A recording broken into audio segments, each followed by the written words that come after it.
Once upon a time, in the grandeur of what was once a hallowed ground, I stepped into the realm of Yankee Stadium, New York City, with a heart full of dreams and a soul brimming with the love for the game. Oh, how the very name conjures up images of glory and the echoes of cheers past. But alas, my tale is not one of triumph, but rather of a love betrayed, a promised joy turned to ashes in the mouth. As I entered through the towering gates, I was greeted not by the warm embrace of camaraderie, but by the cold indifference of a place that had lost its way. The employees, those custodians of joy, wandered the halls like lost spirits, their eyes vacant, their smiles painted on with the falsity of a theatre mask. Great stadium, terrible employees, I whispered to the winds, but my words were carried away unheard, much like the pleas for decency and care.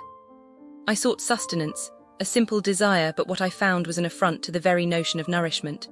The fare presented was a mockery of cuisine, a parade of frozen sausages masquerading as sustenance, served on bread that crumbled like the dreams of the fans. The taste, oh, the taste was a symphony of blandness, a cacophony of flavors that had long since surrendered to the relentless march of time and neglect. The coldness of my sausage sandwich was a testament to the apathy that permeated the air, a chill that seeped into my bones and whispered of a place that had forgotten the art of hospitality. The lines, dear listener, the lines were a serpentine maze, a labyrinth designed not to serve but to ensnare. I stood, a mere mortal, caught in the endless loop of time, waiting for a beverage that cost more than my dignity. The price, oh, the price was a cruel jest, a number that climbed higher than the hopes of the fans, a sum that would make even the most frivolous of monarchs blush. And as I waited, I watched the security, those supposed guardians of peace, turn a blind eye to the chaos that unfolded before them. Spitting, swearing, fighting a cacophony of misconduct that went unchecked, a blemish on the face of decency. Security is a joke, I murmured, and the echo of my voice was the only justice to be found in that hollow chamber. The stadium itself, once the pride of a city that never sleeps, now lay in slumber, its facilities crumbling under the weight of indifference. The bathrooms, those sanctuaries of solitude, were defiled by the filth of neglect, a sight that would turn the stomach of even the most hardened of souls. The stench, the absence of basic amenities, it was as if the place itself had given up, surrendering to the relentless decay that gnawed at its foundations. As I took my seat, a pillar rose before me, an obstructive sentinel that stood between me and the spectacle I had come to witness. I paid a fortune, a king's ransom, for a glimpse of the game, only to be met with the cold, unyielding embrace of obscurity. The view, partially hidden by this architectural abomination, was a metaphor for the stadium's disdain for its patrons, a reminder that in this place the almighty dollar reigned supreme. And yet I held on to hope, a flickering flame in the darkness.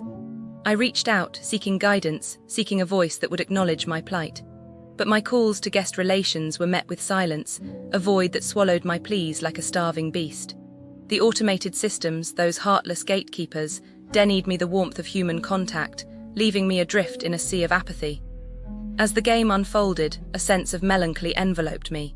The once magnificent house that Babe built now stood as a monument to grief. Businesses near Yankee Stadium, New York City, they can be tricky sometimes, like you have to watch out.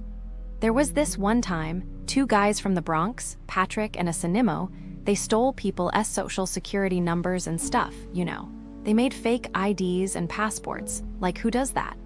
And then they went to stores like TJ Maxx and Marshall's near Yankee Stadium, New York City, and opened credit cards in other people's names. They bought things, then returned them for cash.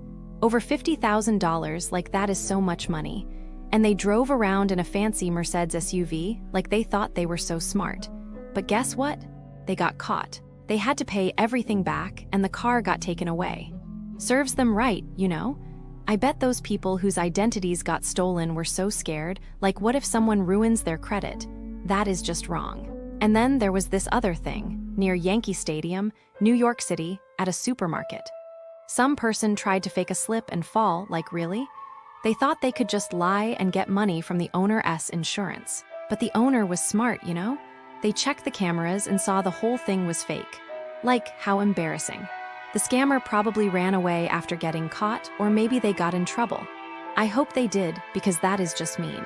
Imagine working hard to run a store, and then someone tries to trick you like that. So yeah, businesses near Yankee Stadium, New York City, you have to be careful. Some people will try anything to steal or trick others. It makes me sad, you know? Like, why can tea people just be honest?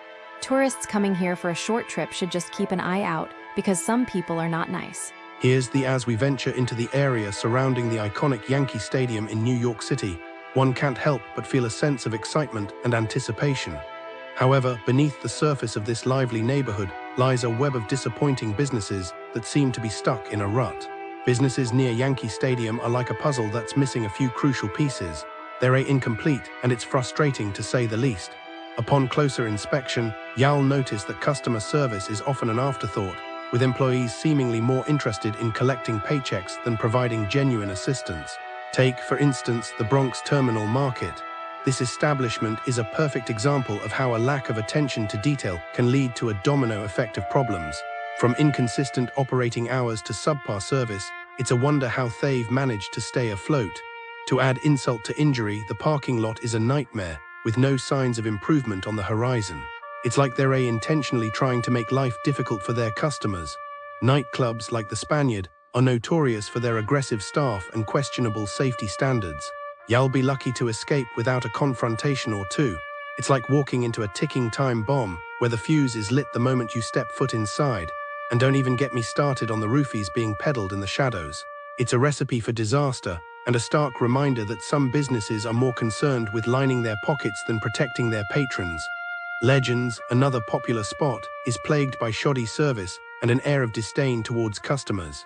You'll be treated like an afterthought, with servers seemingly bothered by your very presence. It's like they're doing you a favor by acknowledging your existence, and don't expect any leniency when it comes to their inflated prices either. The clock tower, touted as a luxury experience, is anything but. With wait times that rival a doctor's office and food that's more likely to give you a stomachache than satisfy your appetite, it's a wonder how they've managed to stay in business. You'll be treated to a side of diarrhea with your overpriced meal, courtesy of their questionable kitchen practices. As we navigate this complex web of businesses, it becomes clear that they're more interested in making a quick buck than providing a genuine experience. It's like they're playing a game of roulette, where the customer is the ultimate